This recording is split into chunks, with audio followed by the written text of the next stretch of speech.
everyone. Today we are going to learn about the blocks in the looks and sound category.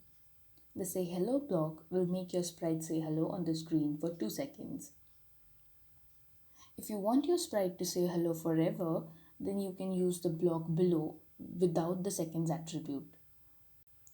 The think block will make the sprite think any text you type. Rest of the working is the same as the say block.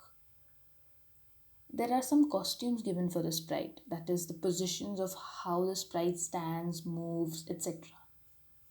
Switch costume block will make you change the sprite's costume to any you want. Suppose you want to change the costume repeatedly, then you can use the next costume block. Switch backdrop lets you switch the backdrop to any specific one you want. Change size block will let you modify the size of the sprite by the value you specify here.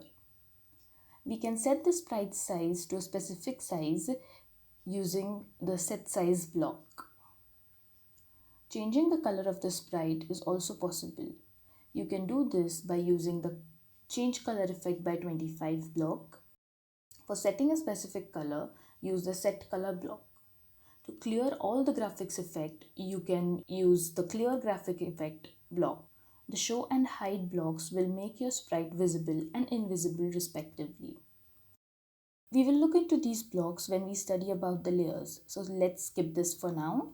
Okay, now going on to the sounds category. You can play any sound using the play sound or start sound block. The stop all sounds will stop all the sounds playing in background. Rest are the blocks related to changing the pitch, volume, and also you can clear the sound effects.